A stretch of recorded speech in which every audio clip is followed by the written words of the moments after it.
A los deportistas que mantienen en concentración son los que menos duro les puede dar este encierro. Ya estamos acostumbrados. Ave María, si quiere comenzamos a contar historia aquí. ¿Cuántas veces lo salvé yo a usted No, es que aquí no estamos hablando de la cárcel? No sé, la gente a veces dice que yo soy mal hablado, pero yo hablo 4 idiomas. ¿Cómo fue esa historia, Fausto? Junto al Tino Asprilla y su eterno amigo, cómplice y escudero, Caremonja. Yo le decía a mi papá, venga, necesito plata pues para el entrenamiento. Y no, mi mamá fue la única que me apoyó en mi casa, claro. Mi mamá, antes de hacer las inversiones en mí, le dio por decirle al hermano, a mi tío, primero vaya a mirar a ver si juega bien porque no vamos a gastar la plata en este tema. Saludo muy especial a todos los visitantes de Bogotá On Air y a través de nuestras redes sociales, las personas que nos visitan y siguen estas entrevistas. Recordemos que cada semana tenemos un entrevistado diferente y en esta ocasión tenemos un invitado de lujo porque se trata nada más ni nada menos que Víctor Manuel. Pero esperemos un momento. Neider, por favor, demos antes la entrada de quién es él. Claro que sí, mi querido Jason, un saludo cordial para usted y para todos mis compañeros y a nuestro invitado de lujo, publicista, docente, coach, conferencista y por supuesto uno de los mejores amigos de uno de los íconos del fútbol colombiano que nos hizo dar orgullo en la década de los 90 y la actualidad lo recordamos con cariño. Así es, pues es Víctor Manuel Osorio. Muy buenas noches. Hey, muchas gracias. Aquí en Bogotá, en el aire, en Bogotá On Air, conectado con toda la audiencia de Colombia y el mundo para comenzar a conversar y a contar cómo estamos pasando estos días de reflexión, de cuidados y confinamiento. Así es. Bueno, inicialmente queríamos que nos contara un poco de qué está haciendo en esa cuarentena y pues ya nos adelanta que está en Bogotá. Sí, mira, yo en Bogotá vivo en Bogotá, ya llevo aquí 27 años, yo llegué en el año 93 y mira, aquí en Bogotá pues actualmente pues sí, estoy trabajando desde acá de la casa proyectos de creatividad social, metidos en proyectos de fútbol, trabajando unos temas con la Liga Ecuatoriana de Fútbol, con otras fundaciones y ahí finalmente como esto de la publicidad es de generar ideas, entonces uno las genera desde cualquier sitio donde esté, no tiene que estar en la oficina y ya para producirlas uno reúne la gente a través de sus casas para que vayan editando y bajando las imágenes y con los estudios que nos manden las voces. Entonces en eso he mantenido mi tiempo acá desde la casa trabajando. También eso es una primicia muchachos. En la plataforma Movies se está subiendo un contenido, se llama Confinados, historias de selección. Y Confinados, historias de selección, es Faustino Asprilla y Víctor Aristizábal contando relatos de situaciones jamás antes escuchadas en un medio, ni mediáticamente viralizadas, historias muy íntimas de ellos, de cuando estaban concentrados cuando jugaban con sus equipos o la selección, que si nosotros hemos vivido confinados en estos últimos 60 días, a ellos sí que les tocó estar confinados y encerrados durante años mientras jugaban su fútbol profesional. Entonces, ahí en esos confinamientos y esas concentraciones hay muchas historias y ya vamos a comenzar a darnos cuenta cuando la gente entre a Movies y comience a entretenerse, a divertirse. Sí, ahí no hay filtro, es como una conversación en casa, entonces va a ser muy ameno, muy divertido con el estilo que tiene Fausto y Aristi también, que es un gran narrador de historias. Entonces estamos generando también contenidos para plataformas. En eso también he estado trabajando.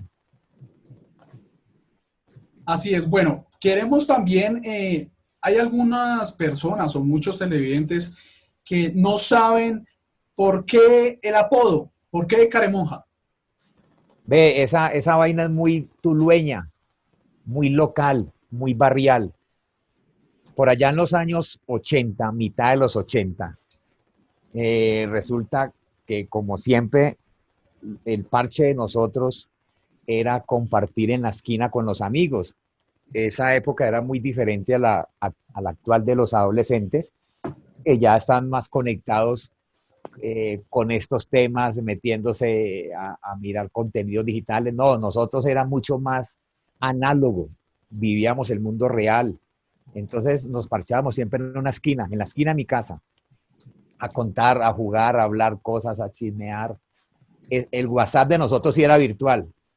Entonces resulta que cerca a mi casa hay un sitio que se llama, que es regido por monjitas, el orfanato, entonces eso es regido por monjitas, eso queda cerca a mi casa, y una vez venía una monjita, pasaba por mi casa, y resulta que estaba haciendo una calurosa tarde, pero allá también ventea. Entonces, yo en esa época, mira, yo usaba gorras, todavía las uso, no tenía el pelo tan largo, pero sí se me salían los crespos por la gorra. Entonces yo estaba con mi gorra, venía la monja, ventea en ese momento, él veía, venía como arriba la corrompida, entonces ventea y se despeina, se le corre, eso se llama corneta o cofia, se le corrió y era crespa igual a mí y peluda. Entonces la monja me miraba y yo la miraba, quedamos como Matrix, como en Fotofinish, así mirándonos. Entonces, justo en ese momento, hora, lugar y circunstancia, se asomó un vecino que se llama Ciro González, un periodista, y él llegó y metió el grito y dijo, este tiene cara de monja, este tiene cara de monja, y la monja y yo nos mirábamos, la monja se ríe porque vio que era crespa igual a mí, perdón. Entonces, eso queda ahí, algo como muy local, muy barrial, muy tulueño.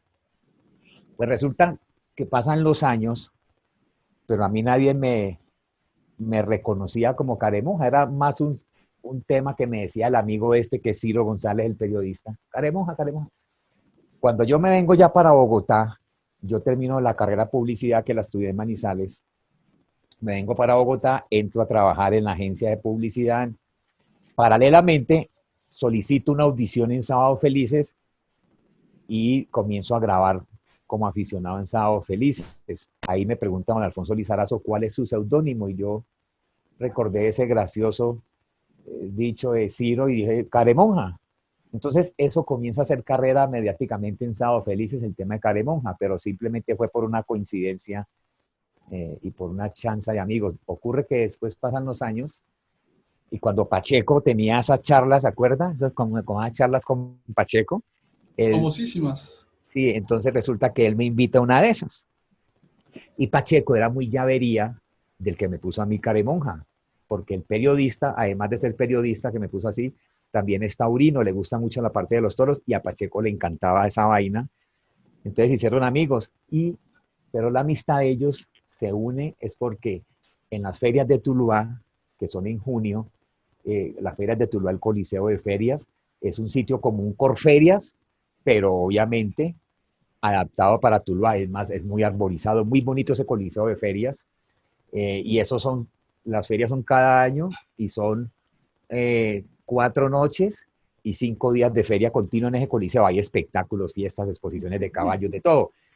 Y entonces siempre había un animador importante. En una ocasión, Pacheco estuvo de animador allá en las ferias, y siempre a esas ferias la enaltecían y la florecían la reina de Colombia y las que habían quedado de candidatas o primera princesa. Para uno de esos entonces, estaba pues en esa feria, estaba adornada por ese ramillete de mujeres lindas, señorita Colombia, en fin, y estaba la señorita Valle, pero todavía no estaba en el reinado nacional, estaba invitada la señorita Valle, que era de Cartago, o es de Cartago, se llama Liliana Grois. Entonces Ciro y la mamá le dijeron a Pacheco, te estoy hablando pues de estos de los años 70, mediados de los 70, le dijeron a Pacheco, Pacheco, te vamos a presentar la mujer más linda de Colombia. Entonces, ahí en el coliseo le presentaron a la señorita Vaya, Liliana Grois. Y a Liliana Grois le dijeron, mira, te vamos a presentar al hombre más feo de Colombia. Ellos lo presentan, Liliana Grois y Pacheco se enamoran y después se casan. Entonces, la amistad de Pacheco con Ciro ha sido, pues, de toda la vida, fue de toda la vida, de mucho afecto. Entonces, en esa entrevista, Pacheco me hace la misma pregunta que ustedes me hacen. Yo le cuento por qué, le hablo de Ciro, me dice, ¡sí, claro que sí! ¡Ciro González! ¡Caremonja! ¡Quiere cacao! Entonces, ya conversamos. Ay, lo más simpático, cuando con Pacheco, a uno le ponen pues los audífonos, micrófonos, Entonces, el director, coordinador, sí, por favor, Caremonja, module. Entonces yo decía, ¡quiere cacao! ¡Esto se va a donar al hombre de la viejita con David! Entonces Pacheco me miró y soltó la carcajada. Entonces era sorprendido. Además que comenzamos ya a interpelar y él comenzó a hacerme preguntas. Y yo dentro de las fechas que él hablábamos y todo, yo le decía a Pacheco, me decía que si él pensó que yo iba a ser publicista. Yo dije, no, mira que no. La verdad, yo igual que vos, yo nací un 13. Es más, vos naciste un 13 de septiembre, yo también, sino que en la cédula, no sé, me registraron como un 13 de agosto, pero yo también nací un 13 de septiembre, igual que vos. Y al igual que vos, la cara mía salió desconfiguradita. O sea, mi papá y mi mamá, para hacerme, se pusieron en 4. Y yo nací como un 8. Yo pensé que iba a tener facilidad para los números. Entonces comenzamos a reírnos un poco. Y él me pregunta que por qué sé tantos datos de ellos. Le digo, Pacheco, ¿quién no va a saber datos de vos? Entonces, fue una conversación amena, donde él se divirtió también, porque yo le mamé gallo, a diferencia también que le dan gocetas, y fue de las últimas, igual me dicen, oiga, pero qué fortuna haber estado usted con Pacheco, haber hablado. Entonces yo les decía, no, pero ni tanto, porque esa entrevista fue tan mala que de ahí arrancó el viejo de culo y se murió. Pero mentira, fue para mí algo muy lindo haber podido conversar con Pacheco. Y ahí en ese momento donde yo le cuento lo del Caremonja, pues coge más carrera en los medios y ya hace pocos años, cuando ya sale la serie de la selección, pues ya definitivamente se vuelve mucho más mediático. Pero la historia de Caremonja es esa, es algo muy provinciano. Incluso ese tema, ahora que ya estoy tocando el tema de la selección, yo nunca estuve dentro del libreto para estar en esa serie. Eso fue un accidente, fue una casualidad, fue el universo que se confabuló para ponerme en un sitio y los libretistas decían que yo esté ahí. Resulta que a Fausto, él cuando viene a Bogotá, generalmente se queda aquí en mi apartamento. Entonces una vez viene y me dice, Caremonja, acompáñeme a hablar con los libretistas. Van a hacer una serie que llama La Selección. Acompáñame a contarles cosas de mi vida. Y yo, camine. Entonces fuimos Andrés DC, nos sentamos con Pucheros, el libretista, y otro más de su equipo. Fausto comenzó a contarles historias desde su niñez, adolescencia, vida profesional. Entonces, mientras él contaba, yo le recordaba, Fausto, acordate de estas peladas de tal rumba. Fausto, ¿te acordás que te pusieron 7 chichos? Fausto, ¿te acordás que te caíste del palo de guayaba y mantenía? Entonces yo comenzaba a recordarle muchas historias que él estaba dejando pasar. Los libretistas inicialmente habían pensado hilar a Faustino dentro de la historia de la selección con todas las mujeres que han pasado por su vida. Han pasado y han seguido cojeando. Entonces, resulta que ellos dijeron, no, esto no lo vamos a hilar con mujeres, dicen los libretistas, dicen, pongamos allá a Caremonja como su conciencia, ¿sí? Como el Pepe Grillo, el que le habla al oído a Fausto, el que lo recomienda, el que lo regaña. Entonces ahí es donde ellos deciden que yo iba a ser parte, sin ser futbolista, iba a ser parte de la selección. Y ellos buscan quién me puede representar. Entre ellos ya Julián Caicedo, el que me interpreta, él no tenía mucha confianza ni credibilidad que él fuera a ser aceptado, porque ese día él tenía mucha fiebre y llegó a hacer el casting un poco indispuesto, y afortunadamente lo hizo muy bien finalmente, porque él es vallecaucano.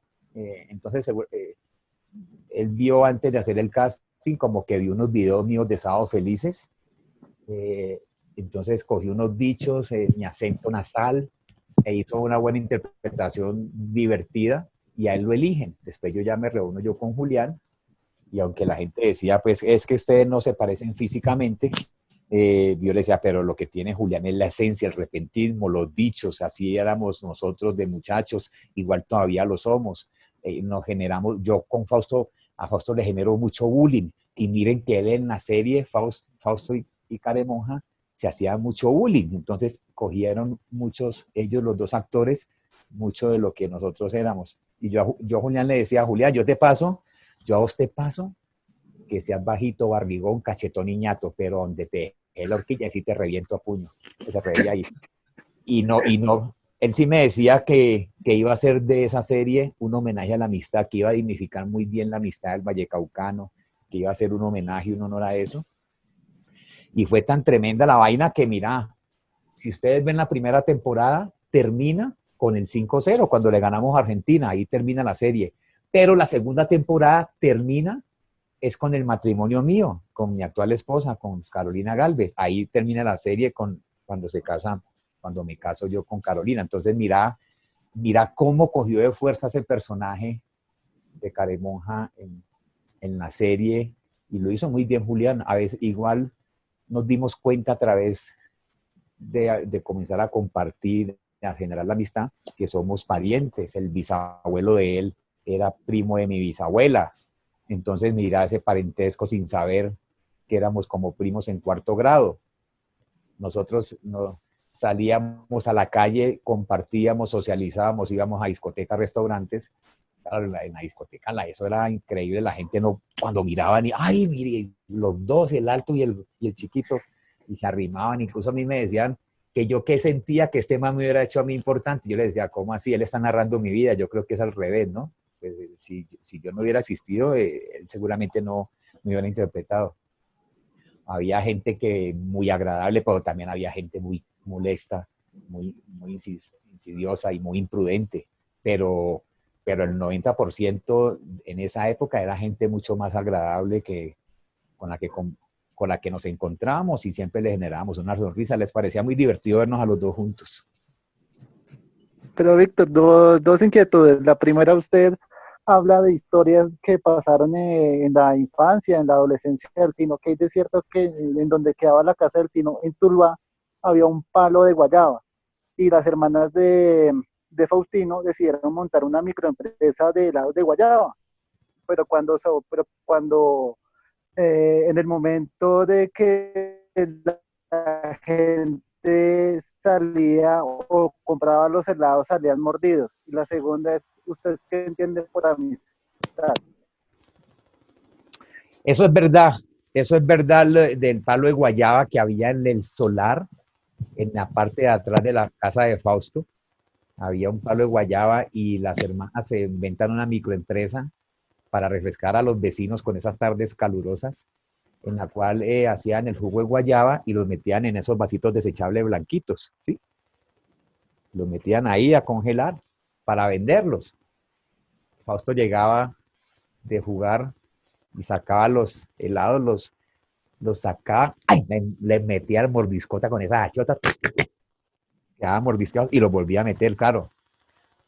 Ellas los vendían cuando la gente llegaba y los sacaba ya todo mordisqueado, los devolvían, ahí donde yo digo que ellas hicieron debut y despedida con la empresa. Un día vendieron mucho, el otro día se quebraron, hicieron como en el fútbol, debut y despedida. Esas historias son verídicas. Incluso en ese árbol de guayaba, ahí pernoctaba y merodeaba un gallo que ellos tenían, un gallo grande así blanco, crestirrojado, así, crestirrosado de gallo y espuelón. Ese gallo era inmenso y tenía, o sea, con todo el mundo le iba bien, menos con Fausto. Tenía una fascinación con Fausto y lo perseguía y lo espueleaba a meterle las pelas y Fausto le huía a ese gallo. Ustedes no han visto que en las fincas hay los patos o los gansos son los que, como perros que comienzan a morder a la gente. Este gallo eso parecía un gallo, un perro, un ganso, era a mordisquear y a espuelar a Fausto. Fausto le tenía terror. Y Fausto nunca fue muy bueno como para bañarse, ¿no? Igual uno de muchacho a veces cuando estaba peladito uno era difícil que lo bañaran, pero Fausto ya era mucho más complicado. Se bañaba era al vapor, se ponía al lado de la olla pitadora. Entonces, ahí en ese solar quedaba, como en esas casas antiguas, en el solar quedaban los baños. Entonces, y el solar generalmente lindaba con la cocina, y así era esa casa, como la mayoría de las casas antiguas tulueñas. Entonces estaba la cocina, habían como unos caladitos donde la mamá podía ver hacia el solar. Entonces, Fausto pasaba corriendo, la mamá le abría la puerta, él cruzaba y se encerraba en el baño, pues a ducharse, ya a bañarse, y el gallo por ahí en la expectativa era a ver a qué hora salía este man. Entonces resulta que cuando ya la mamá le avisaba, salga, Fausto salía corriendo y cuando iba a llegar a cruzar la puerta, la mamá le cerraba la puerta y quedaba Fausto afuera con el gallo, y ese gallo le metió unas muendas, pero era más el susto y el pánico Fausto, pero el gallo lo confrontaba y lo agarraba. Por eso yo después cuento historias donde que Fausto siempre ha tenido problemas con los gallos, ¿no? Actualmente. Y por eso él no podía ver, ya cuando estábamos más grandes, no podía ver por ahí un gallo con la gallina, porque lo mandaba a pelear y nos íbamos a hacer un paseo de olla para el río. Entonces son historias muy de verdad, muy divertidas que pasaban en esa época y donde todo ocurría alrededor de ese palo de guayaba que Fausto tenía en su casa. ¿Cuál era la otra que me preguntaban? La del gallo, la Y del el significado de la amistad. El el significado de la Significado de amistad. la amistad para usted. Para mí eso es un valor que se entrega de forma total. La amistad es algo que debe ser incondicional y uno puede tener muchos conocidos y queridos en la vida, pero amigos debe tener muy pocos, unos 4, porque esa amistad hay que regarla y cultivarla como una matica. Y si uno tiene tantos amigos, no va a tener tiempo para atenderlos y apreciarlos. Entonces, por eso yo pienso que la amistad es un valor incondicional que se debe entregar de forma total, porque el que dice ser amigo de muchos es amigo de nadie, porque la amistad es un valor que no se le entrega a todos. Totalmente cierto, Caremonja. Cuénteme una infidencia que también averigüé por ahí. Antes de decirle Caremonja le decían Omni. ¿Es verdad? ¿Y Sí, por sí, qué le sí. decían así? Mira, de peladito, eh, resulta que a mí, como yo soy el menor de 4 hermanos, y yo te digo una vaina. Una vez hablando con Héctor Mora, ¿recuerdan a Héctor Mora, el del Mundo al Vuelo, Pasaporte al Mundo? Por supuesto, que en paz descanse. Claro. Un gran presentador y que conocía también los viajes y que los colombianos veían, digamos, las otras ciudades y que tenía ese sueño de viajar algún día con Héctor Mora. Claro, él fue el que se inventó esos formatos que hoy en día uno ve con tanto éxito en Discovery, en Al Geo. Él se inventó por ahí, allá a finales de los 70, años 78, y conoció como hizo más de 1000 y pico de programas, visitando como 112 países. O sea, prácticamente conoció todo el mundo porque en el planeta hay 194 países, él conoció más de 112. Entonces, resulta que con Héctor Mora comencé a tener una amistad en unos trabajos que hicimos. Entonces, yo les decía que era el menor de 4 hermanos, y eso viene porque Héctor Mora una vez me dice: Caremonja, ¿y ustedes cuántos son? Yo, 4. Uy, ¿y usted es el menor? Sí. El primero lo hacen por amor, el segundo por repetición, el tercero por descuido y lo tuyo ya es desaseo. Entonces, resulta que como yo era el nené de la casa, el pequeño, el Benjamín, en mi casa me decían nené, los hermanos, nené, nené, nené, nené. Ya tenía yo tal vez como 10 años, 9 o 10 años, yo le dije, no, yo ya no quiero ser más el nené, porque ya me sentía como crecidito y el nené era como un bebé ahí. Entonces resulta, te estoy hablando ya que eran los años 80, cercano a los 80, sí, 79, 80. En esa época había un tema muy teso en Colombia que comenzó a hablarse del efecto ovni, de los ovnis. Y en esa época se hablaba, era un tema un poco desconocido, tabú, casi no se tocaba, no se conocía, y comenzaron a hablarse de muchas apariciones de ovnis. Entonces, eso fue en los años 80 que se vino ese boom tan teso. Entonces resulta que mis hermanos que se sentaban en la esquina de mi casa, en el andén, a hablar de cosas de adultos, mis hermanos ya tenían 14 años, 15 años, yo tenía 9.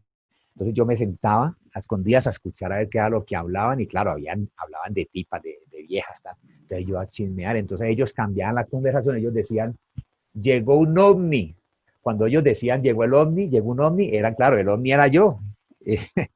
El objeto volador no identificado, entonces ellos cambiaban la conversación. Y yo no sé, eso me es ovni, después se degeneró en omni, porque algunos macheteaban, entonces no decían ovni, sino omni, así como cuando uno dice guachimán, que eso es una degeneración de la palabra watchman, hombre, entonces uno guachimán, entonces ellos ya no decían ovni, sino omni, y después zombie, llegó un zombie. Entonces, así me conocen los amigos como zombie. Después cuando Ciro me pone cara de monja, pero solamente me lo comentaba él y yo ya estamos felices con Alfonso Lizarazo me dice, compadre, ¿cuál es su seudónimo? Entonces yo dije, no, zombie no rima bacano. Entonces me acordé de decir yo cara de monja, entonces ahí fue donde ya aplacamos el zombie, pero los zombies todavía me dicen los amigos queridos en Tuluá. Bueno, recordemos el dato curioso que usted estuvo, o bueno, usted tuvo una reunión en el Palacio de Nariño y no lo dejaron entrar. Sí, mira, eso fue por allá en el año 2002, finalizando el gobierno del presidente Andrés Pastrana. Resulta que haciendo una trazabilidad y un análisis de cómo venía lo que era la estigmatización de Colombia y el gobierno, veníamos de un periodo, de un cuatrenio de Ernesto Samper, donde Colombia estaba desertificada, desprestigiada por el proceso 8000, que era un gobierno que había sido avalado por el narcotráfico. Entonces Colombia venía muy golpeada. En ese momento entra Andrés Pastrana tratando de pronto de ajustar las relaciones de Colombia con Estados Unidos, de salir al mundo a decirle que éramos un mejor país, en fin. Y en ese momento también se inicia el proceso de paz fallido, donde la oposición obviamente se burlaba del gobierno y de pronto también había incredulidad, pero y la gente, aunque ya el país venía tomando un ritmo y venía alejándose del efecto cauchera, ya venía sí, a pasar adelante ese fatídico cuatrenio del gobierno anterior, pues la gente todavía se quejaba. Decía, no, en las reuniones, ¿usted cómo va? No, pues este país está jodido, no sé qué, esto y lo otro, pero yo estoy bien.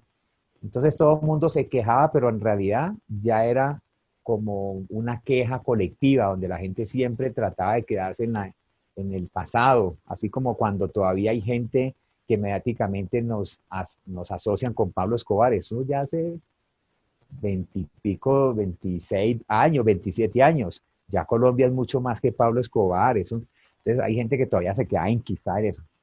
Resulta que al final del cuatrenio hay un tema que se llama FONADE, que institucionalmente, por reglamentación de la Constitución, exige que FONADE tiene un presupuesto para que le cuente al país qué fue lo que se hizo en ese gobierno, ¿sí? Entonces, eso entra a una licitación, entran varias agencias a concursar, entonces yo saco el concepto donde era Pari Oreja, el concepto se llamaba Pari Oreja, y eran historias donde la gente comenzaba a hablar mal del país, que yo no sé qué, y la gente que hablaba mal del país se le ponía la oreja roja, porque hay una vaina colectiva de los abuelos, de los papás, que dicen, cuando le pone a alguien la oreja roja, uy, están hablando mal de usted. Eso es un dicho popular que cuando le ponen, que están hablando mal de uno. Entonces era la gente que hablaba mal del país, se le ponía la oreja rojísima y ahí entraba un locutor a cerrar el concepto donde decía, cuando uno habla mal del país, habla mal de uno mismo. Claro, cuando uno habla mal del país, habla mal de uno mismo. Pare oreja. Hay motivos para hablar bien. Entonces, se hablaban de las cosas positivas que venía haciendo el gobierno. Entonces, yo me reuní con todos los ministros, me pasaron todo lo que habían hecho. Entonces, yo a cada segmento en educación, entonces hacíamos los comerciales o los videos donde hablábamos qué había hecho en educación, en vivienda, en fin. Entonces, cada uno tenía una historia de gente despotricando de los maestros, de la educación, otro hablando mal de la vivienda que no tenían. Entonces era donde le ponía la oreja roja y se volteaba toda la percepción a través de números, de data, de las cosas buenas que había hecho el gobierno. Incluso como había de pronto rechazo por el nombre como Andrés Pastrana, Presidencia de la República, yo lo que sugerí con el grupo creativo y la agencia era que al final cerráramos cada historia del comercial no con Andrés Pastrana, Presidencia de la República, sino es Empresa Colombia. Sí, era el logo símbolo que es nuestro escudo, cerraba diciendo Empresa Colombia, una empresa que es de todos. Entonces, con esa campaña comenzamos a cambiarle la percepción a todo un país, donde se mostró que había un tema esperanzador, que se habían hecho las cosas muy bien para el país. Entonces, la campaña se ejecutó. En ese momento, creo que lo que tenía disponible el gobierno para contarle al país eran 3.500 millones, que era lo que había de presupuesto, para pautar eso en todos los medios y pues pudiera darse cuenta el país que estábamos pues estábamos ya como pasando adelante con el tema. Resulta que la campaña se pauta y entonces pasa y ocurre que comenzaron a criticarlas, a criticar un poco la campaña. ¿Y por qué la criticaban? Porque habían unos medios, como la W, en esa época se llamaba la FM, no sé, comenzaron a criticar que cómo era posible que el país, en ese momento que estaba pasando de un tema álgido, difícil, complicado, siempre en cada gobierno dicen, es que el país no está para despilfarrar, siempre lo ven como, siempre es la historia de Colombia. Pero eso era por constitución que estaba a reserva, había que contarle al país por ley, por ley. Entonces comenzaron a cuestionar al presidente y ya les voy a contar un poquito lo del Palacio. Eso es un paréntesis. Entonces comienzan a cuestionar al gobierno por esa campaña, a entrevistar a un señor que se llama Ramiro Valencia Cosio, que era como el superministro, la mano derecha del presidente, y él dando una entrevista que por qué 3.500 millones en una campaña, él explicó todo, es que por constitución hay que decirle al país, Y obviamente, pues esto lo decían era porque a ese medio radial no le habían dado presupuesto para que pautara las cuñas, entonces estaban debatiendo eso. Y donde también decían que por qué una empresa gringa, que era McCann Erickson, que por qué había hecho la campaña y no se le habían dado en licitación a agencias locales colombianas. Entonces explicaban, oh, que McCann Erickson si es gringa, pero tiene una filial en Colombia donde trabajan colombianos. Esta campaña fue hecha por colombianos, le generan empleo a colombianos e impuestos a los colombianos. Como ya veía que no podían, entonces yo en ese momento, llamamos a Ramiro Valencia Cosio. Yo hice simplemente una ecuación matemática y con eso se acabó la entrevista. Yo le mandé y le dije, vea, coja, divida 3.500 millones, en esa época éramos como 40 millones de colombianos, divida 3.500 millones entre 40 millones de colombianos, eso da 87 pesos.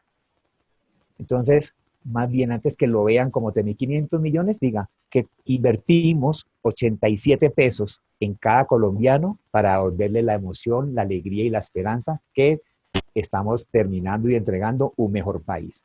Entonces, esa ecuación matemática ya descansó el tema. En el momento cuando estábamos produciendo la campaña, ahí me vuelvo ya a la historia del Palacio.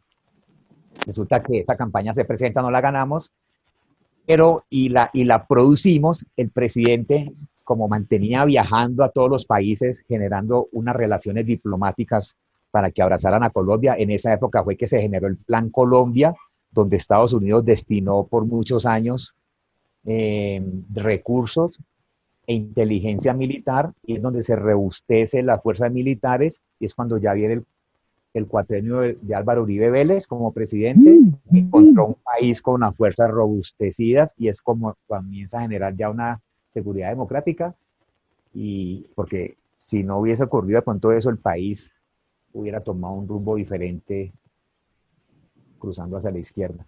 Entonces resulta que el presidente, como andaba viajando, no había visto las piezas, toda la campaña. Entonces yo, pero bueno, entonces estábamos atentos para poderla pautar, porque el presidente finalmente tenía que aprobar la ejecución.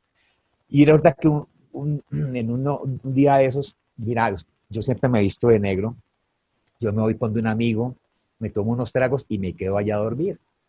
Por la mañana, pues el amigo mío me presta ropa, pero pues, y yo siempre sí he tenido así como botas, me he puesto botas negras o así, pero en ese momento, como era la ropa de mi amigo, él me prestó unos tenis blancos, entonces yo llegué a la agencia con la ropa de mi amigo y tenis blancos, entonces me llamaron y de la agencia me dijeron, mire,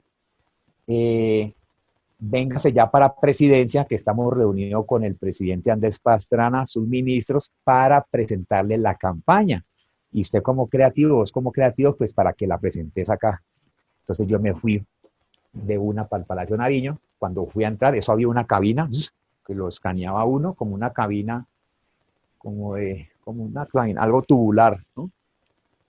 Entonces, entré a esa cabina, eso me escaneaban, yo decía que eso me escanearon tanto y me hicieron tanta requisa que me descubrieron una escoliosis, una desviación aquí en la columna, en esa tocadera que les di. Entonces, todo bien. Cuando iba a acceder, me dijeron, no, ¿qué pasó? No puede acceder. Y yo, ¿por qué? Porque está prohibido entrar al Palacio Nariño en tenis. Y yo, mierda. Y esa gente allá, el presidente, los ministros, y comenzaron a llamar y me llamaban al celular, me decían los de la agencia, aló, aquí estamos, llevamos 20 minutos de atraso, ¿dónde está? Y yo, no, yo estoy aquí abajo en la recepción, pero no me dejan entrar porque estoy en tenis y por ley no puedo entrar porque no tiene, el protocolo lo impide. Entonces, le cuentan al presidente qué era lo que estaba pasando y él dice que el presidente antes pasaba es que sí. Ministro, hágame un favor. Hago un decreto especial para dejar entrar a Víctor Osorio Caremonja en tenis a Palacio. Entonces hicieron un decreto especial en ese momento para que yo pudiera acceder rompiendo el protocolo. Ahí pude yo subir, mostrar, presentar la campaña y de esa forma le arreglé yo la imagen al presidente y él también me arregló la imagen a mí al prohibirme después seguirme colocando tenis. Poco, nadie, yo creo. Eso fue algo extraordinario que nos lleva a este asunto de la publicidad que se generan ese tipo de anécdotas. Totalmente cierto. Tuve la posibilidad de estar en el Palacio de Nariño hace poco, en la presentación de los Juegos Nacionales del 2023 en el eje cafetero, y desde la calle, desde la entrada, ya te piden papeles, cédula, ya te sacan hasta la foto y digamos, el protocolo sí es estricto en todos los sentidos y usted, Caremonja, hizo lo imposible, que es entrar con tenis como si fuera Pedro por su casa prácticamente. Sí, son cosas que ocurren. Afortunadamente no tiene Juanetes y no tiene Faustinete, Asprillete, Juanete, menos mal me habían quedado, me calzaban esos tenis, pero después sí, ya seguí con mi pinta y mi facha cotidiana. A propósito de facha, cuéntenos, Caremonja, ¿por qué le gusta el color negro? Que siempre lo identifica y que él hasta la actualidad lo identifica con ese color negro prácticamente desde niño.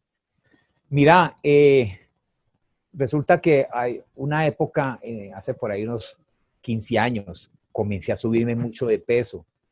Mi peso actual son 70 kilos. Anteriormente mi peso promedio eran 74, 75 kilos. Resulta que hubo un momento donde comencé a subirme demasiado de peso y entonces, claro, me subí 20 kilos, o sea, me subí como a 90 y pico de kilos. Y resulta que el negro disimula mucho la gordura. Entonces, en esa época comencé yo a vestirme de negro para disimular ese sobrepeso. Después me doy cuenta por un endocrinólogo y por unos síntomas que tenía, que era que estaba sufriendo y sufro de hipotiroidismo. Entonces, claro, eso era la gordura porque no era que comiera mucho y no que cagara poco. Entonces, claro, todo se me represaba en mi organismo, me engordaba. Entonces ya me medican, me formulan y ya comienzo a bajar de peso, pero me quedó gustando el tema de estar vistiendo así de negro y ahí seguí vistiéndome de negro. Igual hay momentos donde voy a mi Tuluá, a mi Valle del Cauca y con esos calores tan tesos el negro atrae mucho el calor, entonces me pongo unas pintas un poco más coloridas, más fresquitas, pero generalmente sí, esa es la historia por la cual yo me he visto negro, pero después encontré que es la facilidad de uno no estar pensando en qué combino la ropa, que esto me sale con qué, el negro sale con todo. Seguramente buscaríamos, porque cómo devolverle la esperanza a un país, buscar lo bueno, porque mediáticamente o partidos de oposición siempre buscan tocar, meter la llaga en las cosas que no salen tan bien dentro del gobierno. Y más considero que este gobierno no ha entendido ni ha podido comunicar las cosas buenas que ha hecho por el país. Entonces sería algo muy bonito uno poderle contar a 50 millones de colombianos las cosas positivas por las que tenemos que aplaudir que esté generando este gobierno en su plan de este cuatrenio. Entonces sí, claro, sin duda lo haría, por supuesto que sí. Víctor, volviendo otra vez al tema del fútbol, hay muchas anécdotas que usted vivió con Faustino y especialmente en la parte de la selección, que hay de cierto que cuando el Tino salía de las concentraciones o simplemente por jugar cuando lo llamaba Bolillo, lo llamaba Maturana, usted contestaba por él en el teléfono. Y la segunda, ¿usted tuvo algo que ver con el desnudo de Fausto en la revista Soho? Mira, el tema de la selección, Fausto comienza a invitarme a compartir con ellos. En esa época yo tenía muchas rutinas de humor en Sábados Felices, entonces me iba los viernes en la noche, me concentraba en el hotel con ellos desde los viernes. Yo tenía rutinas de humor donde estaba todo el equipo, Lionel, Farid Mondragón, el Pibe, Harold Lozano, Calerito, en fin, entonces yo echaba mis cuentos y era algo muy divertido. Yo compartía con ellos el viernes, los sábados, los partidos a veces eran los sábados o domingos, y los sábados yo me iba en el bus con ellos hasta el estadio. Y ese tema del humor hacía que ellos se relajaran un poco y perdieran esa rigidez que te lleva y la ansiedad a jugar un partido.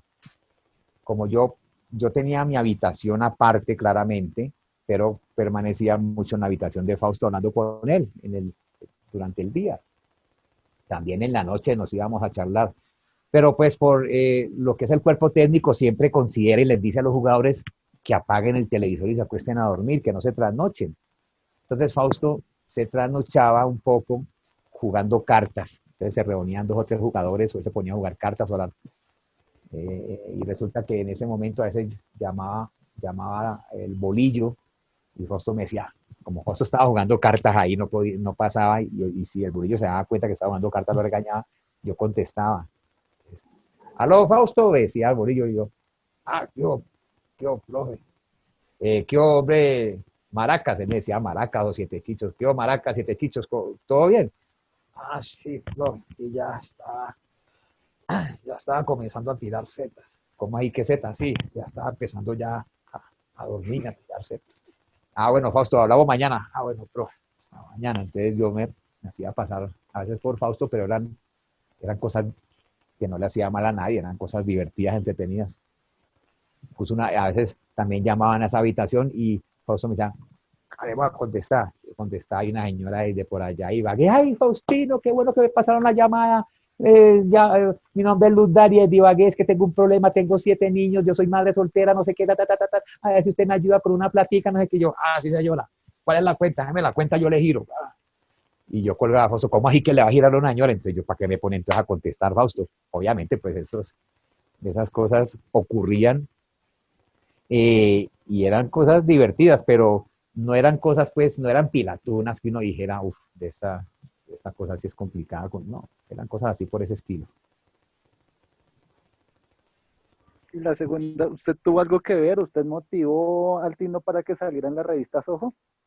Mira, resulta que para la revista Soho, Daniel Samper, pues, le cuenta a Fausto, se comunica con él y le dice, mira que, aunque esta revista es para hombres, hicimos una encuesta entre mujeres, que a qué hombre le gustaría ver desnudo en la revista, en la revista de Soho. Y usted ganó, Fausto, usted ganó así, ¿por cuánta votación? No, usted ganó como por 25 centímetros.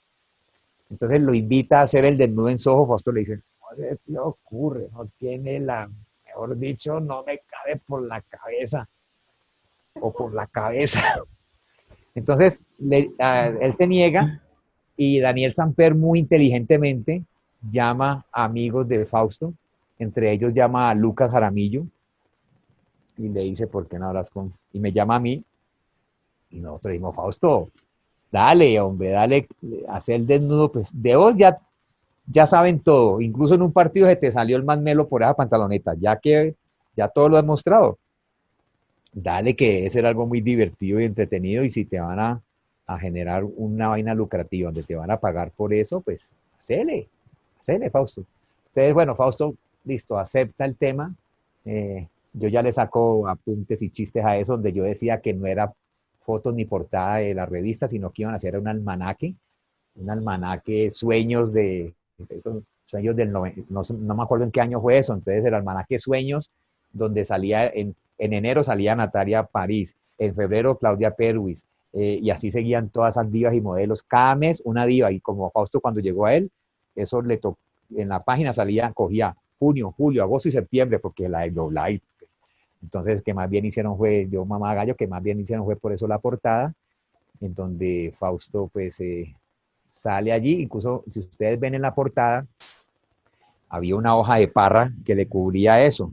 Entonces, cuando la revista sale, a mí me llega aquí a la casa, aquí al apartamento, y casualmente mi suegra estaba aquí. A mí a mí la suegra siempre me da una alegría o dos alegrías cuando me visita. La primera alegría es cuando llega y la segunda alegría es cuando se va. Uf. Entonces, la suegra estaba aquí en la casa cuando yo, mira, aquí me trajeron la revista de Fausto y la tiré yo así, esa señora se tiró en el aire y la cogió, mejor dicho, y cayó por ella parada, así la miraba y le arrancó esa hoja de parra a mirar como que si era de verdad que él tenía el carebala, el casconazi, el cabecibombero, el mira para abajo, el tominejo era en gran formato. Y me dice la suegra, ay, no, pero yo creí que eso era, que era más grande. Yo le dije, suegra, y es más grande. Lo que pasa es que cuando estaban imprimiendo la portada, se les acabó ahí la tinta negra. Igual Fausto, te les cuento, Fausto para las fotos, claro, él estaba nervioso para las fotos y él pidió que le trajeran un whisky. Además, con el frío, todo eso. Y él, o sea, tomarse unos whiskies. Entonces, claro, comenzó la maquilladora, le bajó los pantalones y le cogió el carebala, el casconazi es, el cabeza de bombero, el trompilizo, el nariz de payaso. Entonces comenzó a maquillárselo. Entonces también se lo levantaba y lo afeitaba para que no tuviera pues como vellitos. Comenzó a afeitarlo, entonces se lo levantaba y lo afeitaba. Cuando si no le dices que, señorita, yo creo que ya lo puede soltar, que él se para solito. Ah, bueno. Ah, mira vos. Bueno, para continuar, usted fue el productor y el realizador de la serie de Faustino el Grande. Mira, eso, hay una empresa que se llama Prácticamente, así sin ser, Prácticamente. Con ellos es que estamos sacando ahorita la serie esta de Confinados, historias de selección. Entonces, ellos un día, yo tenía un proyecto con Fausto, los dos para el Canal 1. Eso estuvimos ahí a portas, conseguimos un patrocinador que era Claro, finalmente, de pronto por algún manejo que no fue el mejor de la gente comercial del Canal 1, se fue diluyendo y no salió la propuesta. Paralelamente a eso, y la propuesta era Fausto y yo haciendo entrevistas con la gente, hablando temas, igual yo siempre hablaba en temas que fueran en fuera de lugar, ¿sí? Porque yo no soy muy experto en fútbol, pero sí sé mamarle gallo al fútbol. Entonces la idea era Fausto y yo en un auditorio entrevistando a personas que hayan tenido que ver con el fútbol, pero desde otra óptica, no hablar de las jugadas, sino anécdotas, como las anécdotas que puede contar Fausto y yo. Entonces eso se fue diluyendo, se frustró, y entonces por esos días se me aparecen estos personajes, los de la productora Prácticamente, Gabriel Castrillón y Jaime Honorio Hernández. Entonces ellos me dicen que tenían un formato para hacerlo con Fausto, que era Faustino el Grande, donde él iba a estar en las ciudades donde él destelló y desplegó su rutilante fútbol, y ahí hizo y se mostró la grandeza que tenía en sus juanetes pegándole a ese balón. Entonces, y claro, se consideró que en esas historias estuviera yo con Fausto, recorriendo esas ciudades, recordando desde la adolescencia, pero no, la parte de producción y ejecución creativa fue de la productora Prácticamente, y ese formato se le vendió y lo avaló y lo compró Telepacífico. Y nosotros estuvimos haciendo unos capítulos en Tuluá, en Cali, en Parma y en Milán. Estamos pensando ya para la segunda temporada, seguramente la hubiéramos tenido ya lista porque entre enero y febrero le íbamos a salir a documentar, pero con este problema que tenemos a nivel mundial, pues nos frenó eso, pero estamos pendientes apenas se restablezca todo el orden, el nuevo orden mundial, pues salir a hacer la segunda temporada, quedaríamos en Medellín, Newcastle, haríamos esos programas. Bueno, ya estamos finalizando esta entrevista y pues a todos nuestros invitados le hacemos un juego que se llama el Stop. El Stop consta de en responder rápidamente tres preguntas abiertas y tres preguntas cerradas. ¿Está preparado? Hágale. Listo. Lugar favorito: Tuluá Valle, Parma, Italia, Nueva York, Cannes. Tuluá. ¿Usted en qué es mejor? ¿Bailando, salsa, merengue o vallenato? Mm, Yo creo que conversando. Mejor gol de Faustino. Su hijo. Serie que recomiende. Serie que recomiende. Confinados. Métanse ahorita a la plataforma Movies. Hay historias muy divertidas. Con Faustino y Aristi. ¿Qué ha aprendido en esta cuarentena? A tener paciencia y a manejar la tranquilidad. Si hubiera sido jugador de fútbol, ¿en dónde hubiera jugado? ¿Delantero, defensa o mediocampo? Delantero, sin duda. Libro que recomiende.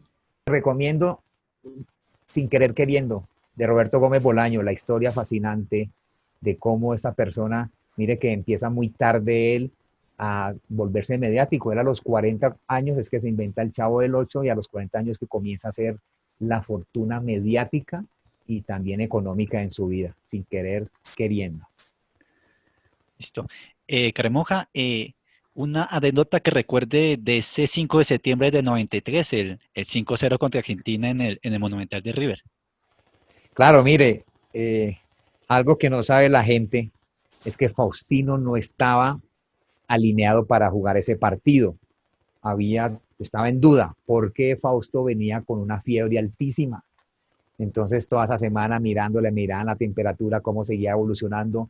En esa época, los médicos de la selección eran Beto Ochoa, hijo de Gabriel Ochoa Uribe, y el otro médico que era Luna, y examinaban, valoraban a Fausto y nada. Y resulta que el día anterior al encuentro, Fausto les decía al Bolillo y a Hernán Darío le decía: profe, métame a ese partido. Yo le tengo ganas, profe, no me vayan a dejar por fuera. Vea.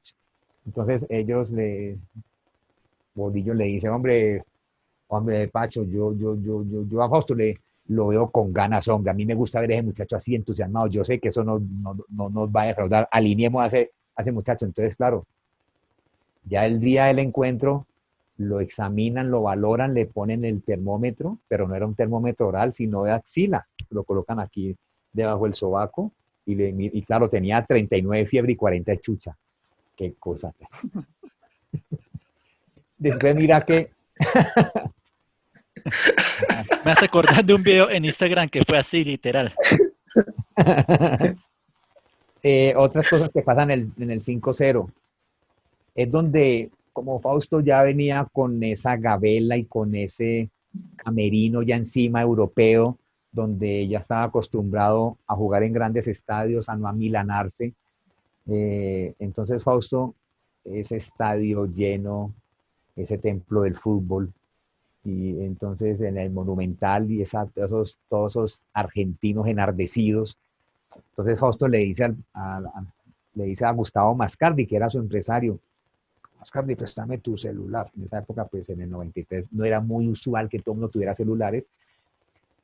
Fausto se va con el celular, él le pide permiso al Borillo: yo quiero entrar ya, yo quiero entrar a la cancha, y sale él corriendo solo, a la cancha, y se hace en la mitad de la cancha y coge el teléfono y comienza a hacer una llamada y a jugar con el balón 31, tan, 21, y se sentaban en el balón a hablar por teléfono, a llamar a un amigo a Tuluá, al Negro Espanto, un amigo que ya falleció, primo de mi esposa, y el negro le contesta, el Negro Espanto en Tuluá: aló, ¿qué Espanto?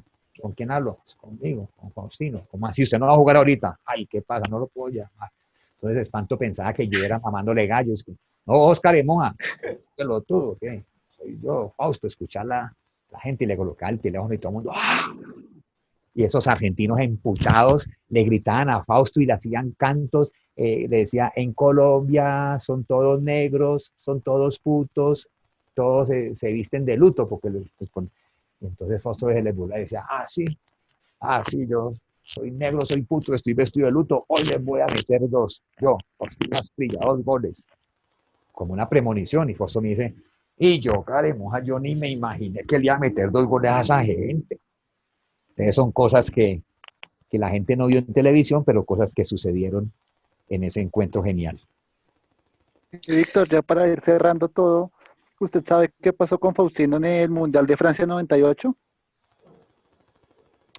Eso fueron o sea, desavenencias, malentendidos.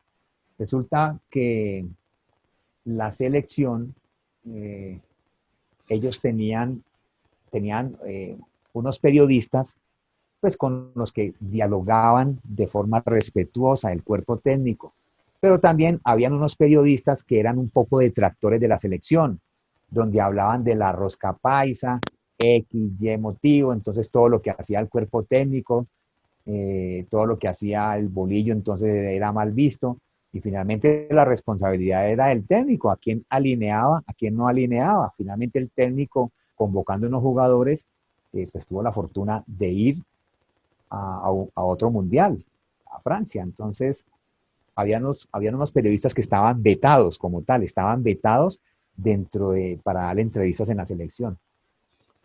Llega el primer partido, Colombia pierde el primer partido, a Faustino lo sacaron tal vez faltando 10 minutos, a nadie, a ningún jugador le gusta que lo saquen, más cuando va perdiendo el Colombia, y Fausto tiene un amigo de esa época, un periodista que ya falleció, de Manizales, el que manejaba mucho los caballos. ¿Cómo es que llama el viejo? ¿Ustedes lo recuerdan? ¿Es Javier Giraldo Neira? Javier, sí, cómo no, Javier Giraldo Neira. En ese momento, entonces, se entrevista con Javier Giraldo Neira, Faustino Asprilla. Ya de Faustino, ¿qué fue lo que pasó con la elección? No, yo pienso que había gente que estaba jugando peor que yo.